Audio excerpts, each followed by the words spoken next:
And welcome to the second online edition of Krown Gridiron Nation, everyone. There is Mike and his den in Toronto recovering from that Grey Cup championship. Gord is in beautiful Langley, BC, and I am at Football Airport, and I'm ready to bring you the 2-minute offense. Some great Canadian performances in the final week. Let's start with Tavius Robinson for Ole Miss. Even though it was a 2-point loss, he recovered 2 fumbles, had 2 sacks, and 5 tackles. Cincinnati comes up short to Tulane. Nick Mardner, 1 reception for 13 yards, closes the season 19 for 218 and 3 TD. Last year in Hawaii, 46 receptions for 913. The transfer didn't work. Theo Johnson with 3 receptions for 62 yards and 2 tutties. Jonathan Sutherland chipping in with 3 tackles and Penn State's dominance over Michigan State. Wesley Bailey may be the only highlight Rutgers has this year. Bailey with 2 fumble recoveries, a TFL, and 5 tackles. Chase Brown was hobbled on the day, but did manage 61 yards on the ground and a TD and another 43-yard reception. So even not at 100%, he was over 100 yards all-purpose. But the big story was his brother, Sidney Brown. 2 interceptions, 1 for a touchdown, a fumble recovery that turned into a scoop and score, and he added 6 tackles. It is Jeffrey Kent and Arku for Memphis with 12 tackles on the day. Unfortunately for the Tigers, they were 3 points behind SMU. Damian Alford with one of his better days on the season, 4 receptions for 83 yards and a TD, and Syracuse finds their winning ways again. A monster day for Peterborough senior Jared Wayne, 11 receptions, 199, and 1, 2, 3 trips to the promised land. My goodness, and he finishes with 1,006 yards receiving on the season. Way to wind things up in Pitt, Jared. Montana advances to play another day thanks in part to Keelan White with this 17-yard touchdown reception. A few weeks ago on this show, we brought up the possibility of Chase Brown slipping out of that number 1 spot in the NCAA rushing race. And lo and behold, in the last week, it happened, folks. Gord, what are your thoughts on Chase Brown just kind of losing tread as he went through this season? He took a heavy workload.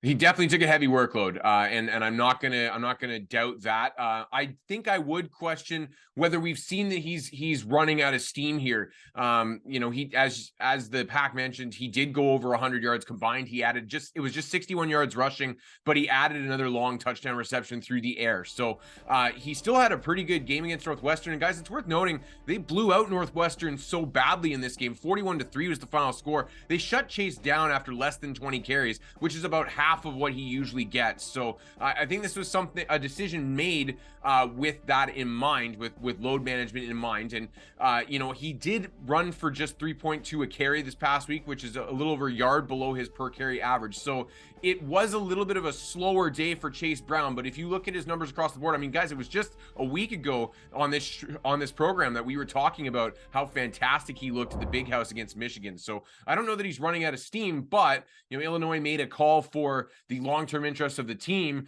rather than the short-term interest of him winning the rushing title. And I think he'll still be happy with being in the top 3. So I'm not too worried about it, but you're right. He has had a really high workload this year. Games with 40+ carries, he's had a number of them. So that's a big workload.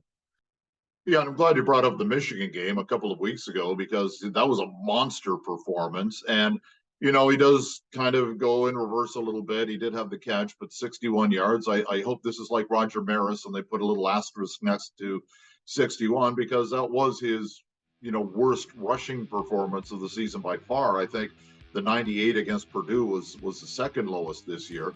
He's been dynamite this year. And, is the wear and tear finally catching up to him? I don't know. Maybe this was just a one-off against Northwestern. I hope so.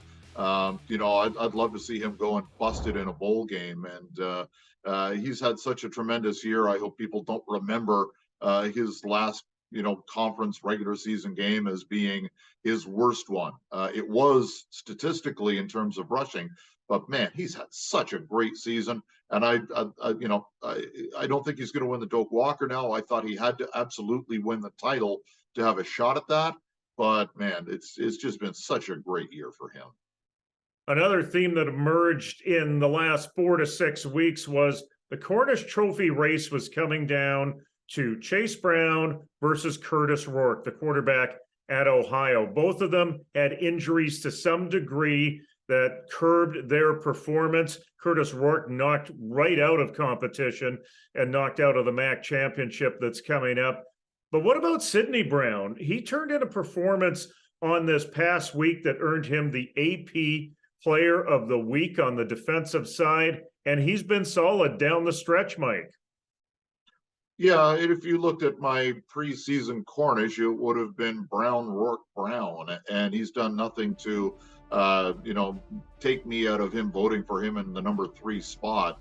He doesn't play the sexiest of positions at safety, and we talked earlier in the season that if he was going to get into the top 3 or maybe be a legitimate top 2 candidate, he was going to have to get interceptions, which is something he really hadn't done in his 4 previous seasons, where I think he had 4 over the first 4 years.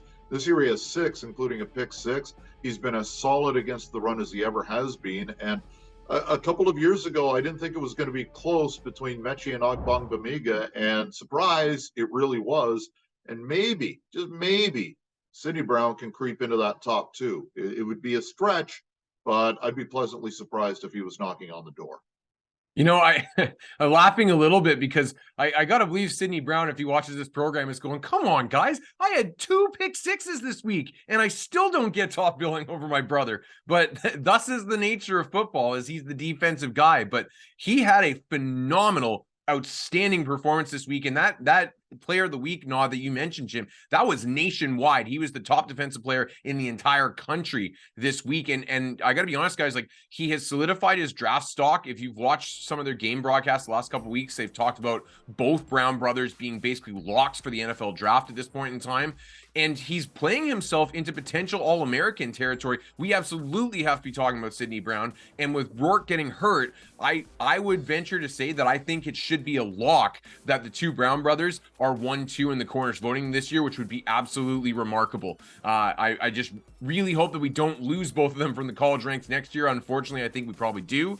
But Sid, I think, has a legitimate argument for the award.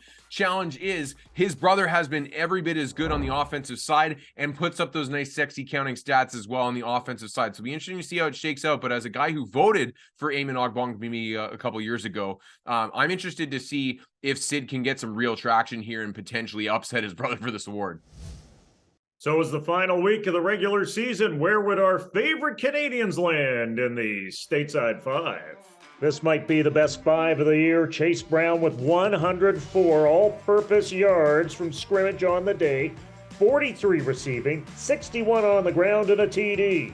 Windsor's Theo Johnson, the Penn State tight end, with 62 yards receiving and a couple of touchdowns to boot. 12th defensive lineman Tavius Robinson for Ole Miss recovered 2 fumbles, had 2 sacks, and 5 tackles. Jared Wayne carved up Miami right after American Thanksgiving. 11 receptions for 199. Let's count them again. 1, 2, 3 major scores, and he gets over 1,000 on the year. And the AP Defensive Player of the Week, Sidney Brown, tops our list. He forced 3 turnovers, 2 interceptions, 1 went for 6, forced 1 fumble, and that went for a scoop and score. The London senior getting better by the game. Okay, let's move forward now to the Vanier Cup and recap that, guys. Was this thing a classic? Was it a very good game, or just a competitive game? I'm going to throw that to Gord first.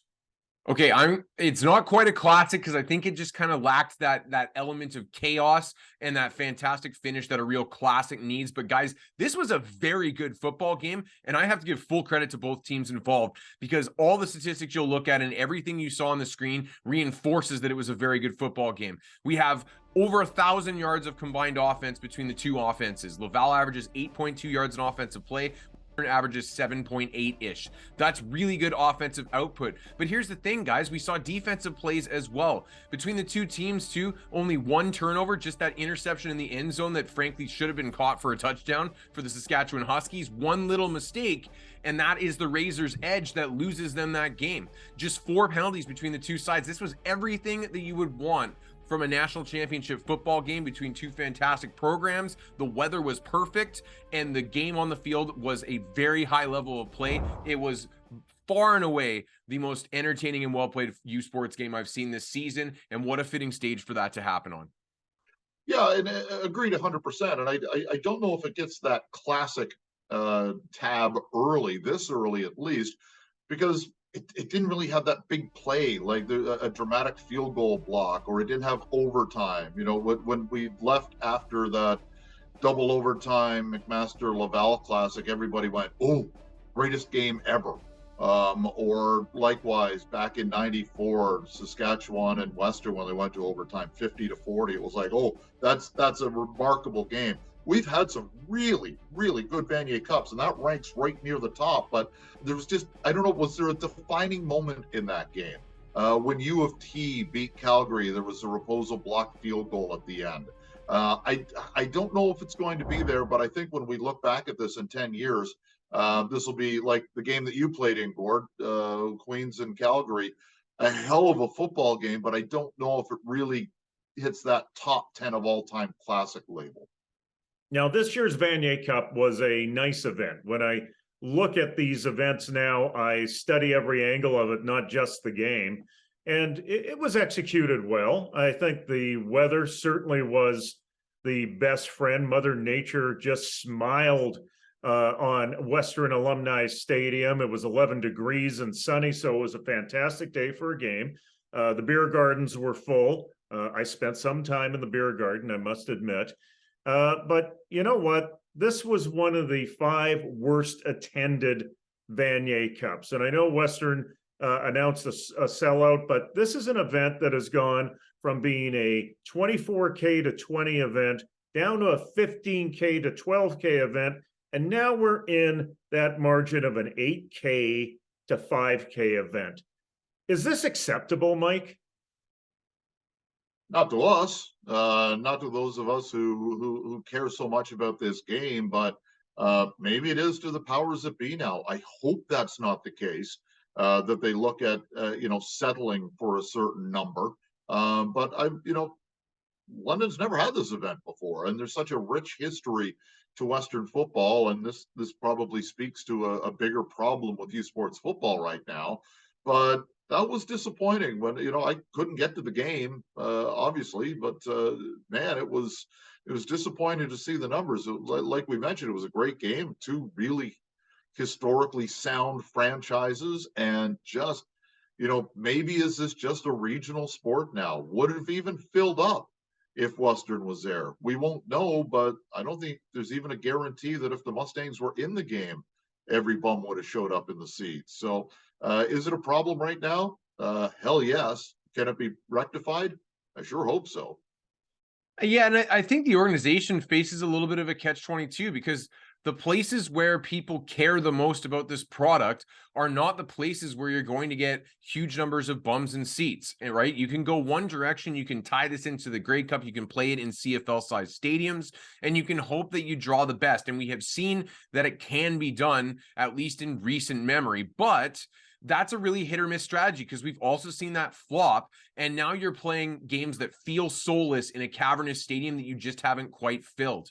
The flip side of that is to do something like they did this year, play it on campus, show off a campus, and have that college community atmosphere fill in. And I think that what you can do is if you establish that that's the standard, one of the things that's working against them is they have shifted their focus multiple times over the past number of years. They've gone from essentially having it hosted out of Laval for a number of years. They've had it on campus at campus stadiums. They've had it at CFL stadiums. They've had it tied into the Grey Cup. They've had it not tied into the Grey Cup. They have kind of been all over the map. And if they can do something consistently with it and build up a habit, a pattern that goes around this, I think that they can build the momentum behind this. But they need to do things like, if you're going to host it at Western, you have all the All-Canadians in town anyway. Bring their families in as well, help pay their expenses for it, honor them at the game, use that to bolster the numbers at the game. Bring local high school and amateur teams in and recognize the city champions or the regional champions at halftime of the game and tie that in. Have all those kids in-house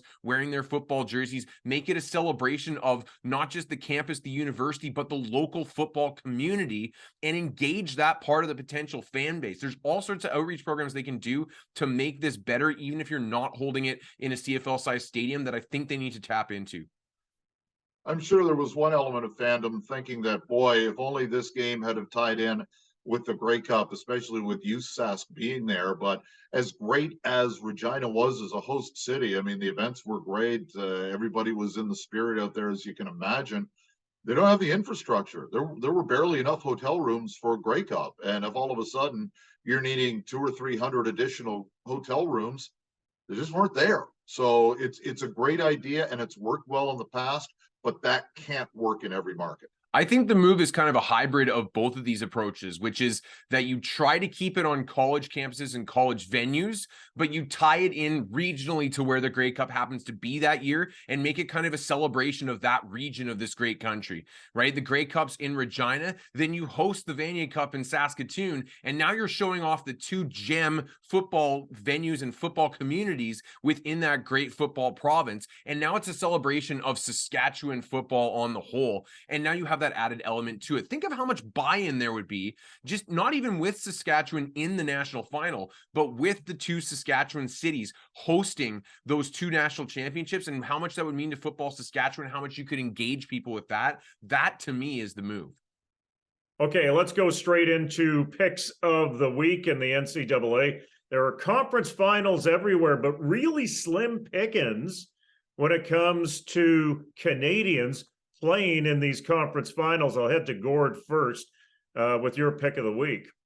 Well, you're right. It is slim pickings, and a couple injuries kind of cost us of an opportunity to see Canadians in these big games. You know, we've talked at length about Curtis Rourke. His Ohio Bobcats are in the MAC championship game. He would have been a central role in that. And Daniel Johnson, a guy we haven't talked about much on the show this year, but unfortunately he was starting at Purdue, who was in the Big Ten championship game, and then injured his knee in early October and is missing the rest of the season. So that has cost us an opportunity to see a couple more Canadians. But one game that we'll see one Canadian at least make it this far is the Mountain West Championship between Fresno State and Boise State. Now, this kind of continues the theme, though, because one of the guys that we were talking about quite a bit early on in the season was Boise State's Isaiah Bagna, or I should say formerly of Boise State, as he entered into the transfer portal about a month ago and will not be playing in this game. It's a real shame because he might have been lined up directly across from another Western Canadian boy, Dante Bull, the left tackle at Fresno State. Now, Fresno State, really interesting story. We kind of wrote them off early in the season. They went 1-4 out of the gates, and what have they done since, guys? They've won 7 straight games to make it to this championship game. They are an underdog in this game as the road team, but I would not bet against Fresno State with the kind of momentum they have going on right now. And Boise State on the other side's improved steadily throughout the season as well. So this should be a barn burner in a conference that usually gives you really entertaining football. How good a mood is this guy from the Argos right now from winning the Grey Cup? I'm going to talk about a guy from Hamilton, Jalen Smith. You know, we don't talk a lot about North Texas. He's a guy that hasn't been on our radar very much, but there aren't a ton of Canadians right now getting ready for conference finals this week. But North Texas is. He's a guy who's played mostly special teams this year, has gotten some reps sort of toward the latter part of the season, but mostly a special teamer at this stage. But with North Texas playing this week, we'll give a tip of the hat to Jalen Smith. So next week we'll have our big bowl preview show, and we will unveil the top 5 finalists for the Cornish Trophy. You won't want to miss that. So for now, since there's no games to get out to, let's get out to the plane.